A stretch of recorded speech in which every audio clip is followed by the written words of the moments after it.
Good morning and welcome to the University of the Ozarks. It is November 20th. It's actually kind of hard to believe that it's November 20th. Shout out to my sister, it's her birthday, my big sister. So anyway, welcome to Ozarks and welcome to Facebook Live and an update on how we're doing. Knowing that many of you watch this live, just feel free to give me your questions or comments off to the side, and we'll address those at the end. For those that are watching it later, as we've offered before, feel free to also put your questions or comments in the comment screen, and we track it for the next few days and try to respond to you as quickly as possible should you have questions or comments. I've got 5 topics that I plan to cover over the next, say 15 minutes or so, and then we'll see if the conversation needs to take us somewhere else. So, what a semester it's been, or what a year it's been, right? March seems so long ago when we and the rest of the world were gripped with COVID-19 and then the drastic and radical changes that have happened since, especially in the areas of education. Know that we're faring pretty well, and know that we continue to feel positive about our responses to the pandemic and the ways in which we are serving our students. So I'm going to give you a couple of updates in that area and then some more general ones. So because next week is Thanksgiving and due to the concerns for travel and the ability for people to be with their family, we made the decision long ago that today would be the last day of face-to-face class, and that students would retreat, would go home, that we would pivot to online education for the rest of this semester. So as of today, we'll end face-to-face class this afternoon. Students will start checking out and heading home. And even though we're saying publicly we're closing campus, I want to give you some numbers so that you know what that really looks like. By Monday, we'll have about 160 students still on campus, and we'll never actually go to zero. So between between next week and the end of this semester, we'll gradually shrink down to about 35, and 35 students is our baseline that will go through the Christmas holiday, and then shortly after Christmas, the number will start going back up, and by the first week in January, we'll have 100 students back on campus, and they'll just keep coming back in groups as we transition back into the spring semester.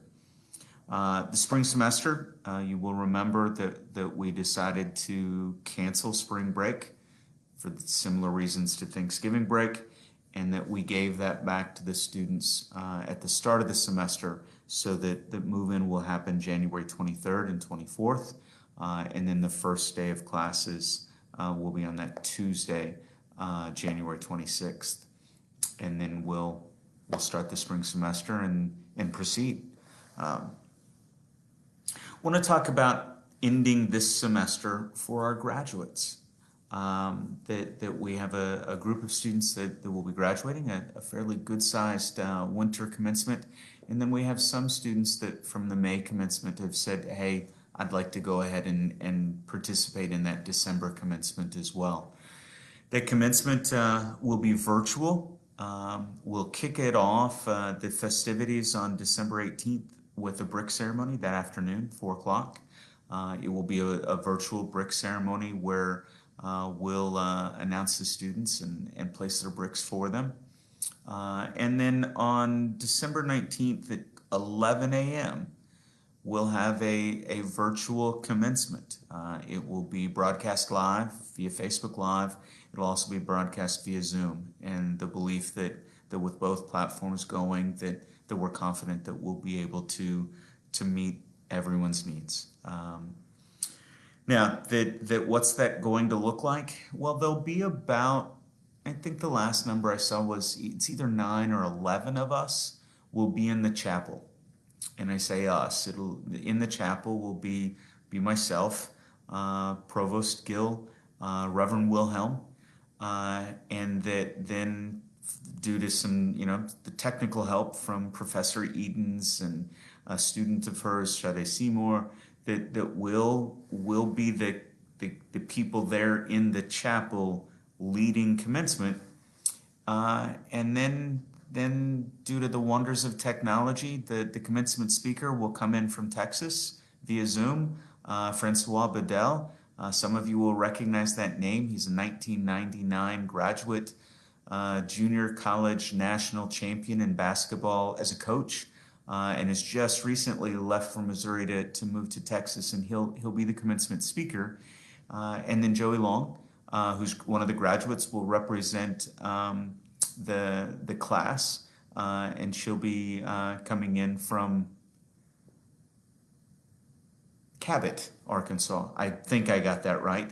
That she'll be coming in via Zoom that way. So we're doing a virtual ceremony, and we think it's celebratory and will work. There'll be some things that'll be a little different, but we're excited about offering that opportunity for the graduates for December and the few from last May that wish to partake. Let's talk COVID for a quick minute. That if you haven't had a chance to go to the University of the Ozarks website, click the gold bar. It'll pull up the COVID dashboard. Give it just a minute, and all of the new data will come up, and you'll be able to scroll down. That it updates every day at noon, and it shows a nice. I guess a nice isn't the right word. It shows a fair representation of what we're experiencing. What we're experiencing today is that we have 2 faculty and staff positive in quarantine, and we have 1 student positive in quarantine. It would show that we have 1 faculty, staff, and 7 students in quarantine because they've had positive exposure. The first 2, the 2 faculty, staff, and 1 student are in isolation because they are positive. We also did an open call testing on Tuesday, thanks to, again, the wonderful support we get from the health department.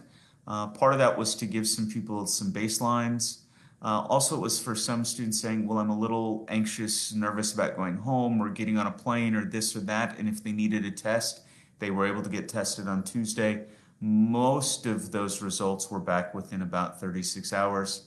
And as of an hour ago, I had yet to hear of a single positive coming out of that. No, knock on wood or whatever, that all I'd heard was negatives coming out of that test. So know that we're continuing to support or be supported from the health department, and then we're trying to get people the kinds of tests they need to either travel home or be comfortable when they do get home.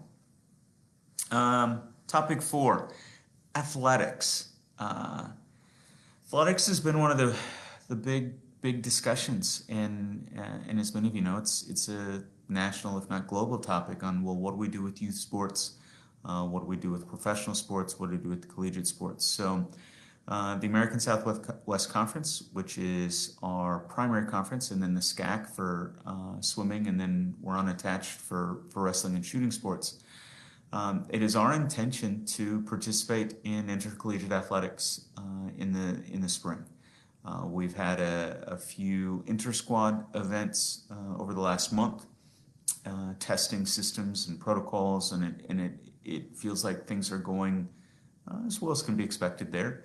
The athletic conference, in consultation with the NCAA, our athletic trainers have worked through protocols. And next week, not next week, the first week in December, the presidents of the American Southwest Conference will adopt final protocols. Key things to know about that, if you're a fan or a family member, is that you will be allowed as of today anyway, you'll be allowed to attend events and watch your son or daughter compete.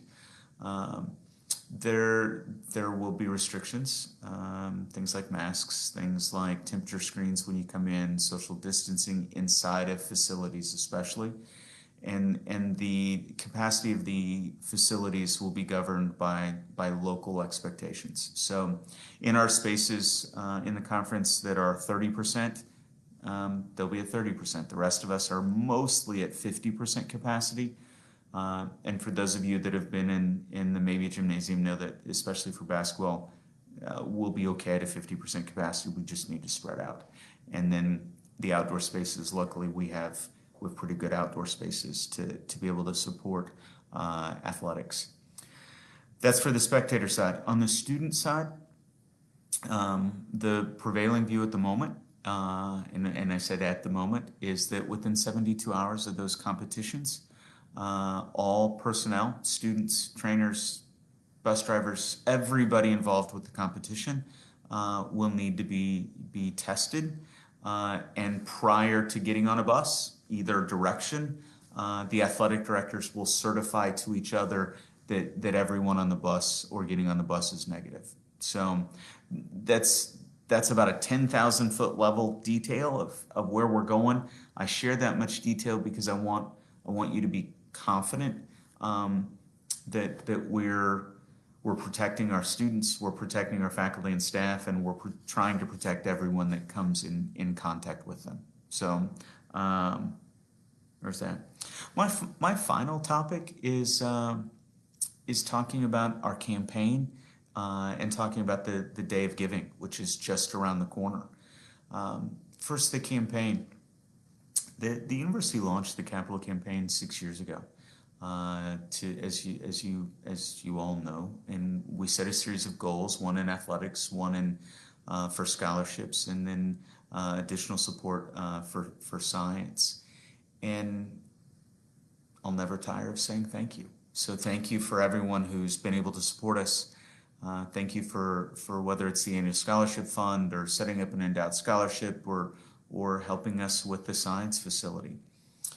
It's our belief we'll be breaking ground on the science facility early spring, and the only thing standing in our way is a little more fundraising in that area. So, should you have an interest in science and want to support us, know that we still have a few spaces, namely labs, that have the ability to be named in honor of people. So should you want to participate or have an interest in participating in that, please feel free to reach out to me or Lori McVie, the Vice President for Advancement and Alumni Engagement, and we'll talk to you about what those options are. So we're really, really close. Day of Giving. First week in December.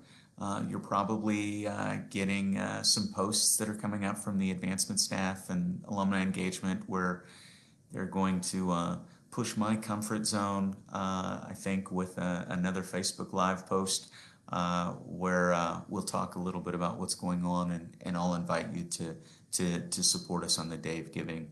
And that support goes to the annual scholarship fund that then over the last couple of years has resulted in every student here being able to receive what's been about a $500 scholarship. And on their student bill, it says, annual scholarship fund, so that they know exactly where it's coming from, and you know how we use those dollars. So those are the 5 topics, that we're pivoting on Monday to online, and we think we're in pretty good shape there. We'll return on January 26th. One of the things I mentioned a few weeks ago, but I hadn't mentioned this go around.